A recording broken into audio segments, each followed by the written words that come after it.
The rapid growth of Peter Obi's popularity in northern Nigeria did not happen by accident. It was not luck, it was not coincidence, and it certainly did not happen overnight. What we are seeing today is the result of deliberate effort, sacrifice, courage, and consistency. It is the outcome of people who believed in a vision long before it became popular to do so. When the journey began in the north, many people doubted us. Some openly mocked the idea. Others dismissed it quietly. We were told it was impossible.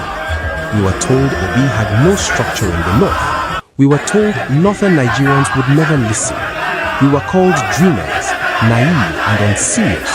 But we refused to be discouraged. We stayed focused because we believed deeply in the idea of a new Nigeria. In Nigeria, where leadership is based on competence, character, and compassion. In Nigeria, where tribe and religion are no longer weapons of division. In Nigeria that works for ordinary people. At the time, the truth must be told across many parts of the north. In several communities, what they heard was shaped by misinformation and deliberate propaganda. Instead of complaining, northern obedience went to work, quietly, patiently, fearlessly. Men and women decided that Nigeria's future was worth fighting for. People like Tanko Yunusa, whose contribution to the obedient movement in the north cannot be overstated. Tanko did not just talk. He organized, he mobilized, he built, he helped plant the obedient movement across northern states, local governments, and communities. Today, obedient structures exist across the north because someone chose to show up consistently even when it was uncomfortable. People like Ibrahim Abdul Karim, who stood firm in the face of intimidation and false narratives, choosing truth over convenience. People like Malam Jabir, who used his voice to educate, clarify, and build bridges of understanding where suspicion once existed. And beyond these names are thousands of northern obedients whose names may never trend online. Students, traders, professionals, artisans, youth, community leaders. They entered markets and motor parks. They entered campuses and workplaces. They entered homes and everyday conversations. They explained who Peter Obi is. They explained his record in Anambra State. They explained his focus on prudence, education, healthcare, and productivity. They explained why competence matters. Slowly, the narrative began to change. Curiosity replaced hostility. Facts replaced propaganda. Hope replaced fear. Today, the result is undeniable. Every northerner knows Peter Obi, from Kano to Kaduna, from Bauchi to Borno, from Jos to Yola, from Minna to Zaria. His name is known, his ideas are discussed, his leadership style is debated, and most importantly, his support is visible.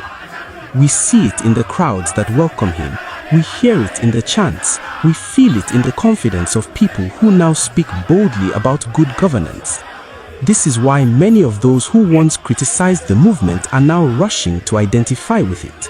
The same people who mocked Obi are now aligning themselves with his popularity. The same voices that said it will not work are now saying we always believed. This turnaround teaches us an important lesson. Consistency beats noise. Dedication outlasts ridicule. Truth eventually defeats propaganda. Real change takes time. It does not happen instantly. It requires people who are willing to stay the course even when results are not immediate.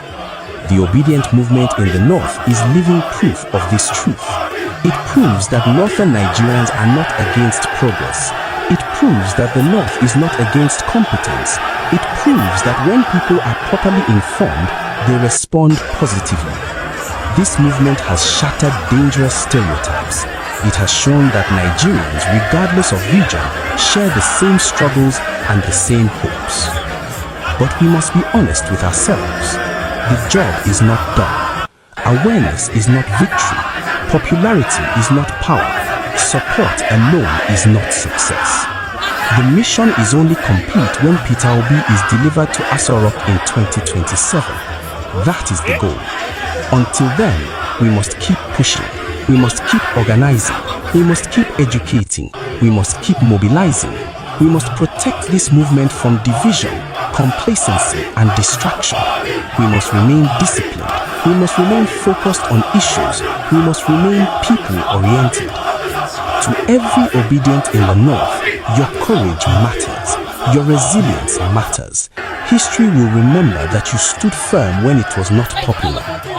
To obedience across the South, East, West, and Middle Belt, this is one movement, one struggle, one destiny. I sincerely appreciate all Obi supporters nationwide, especially our northern comrades who faced pressure yet refused to back down. The future is bright, not because of politicians, but because of the people. Because Nigerians chose hope over fear. Because citizens decided that enough is enough. 2027 is not just about winning an election, it is about reclaiming Nigeria. And together, we will finish what we started.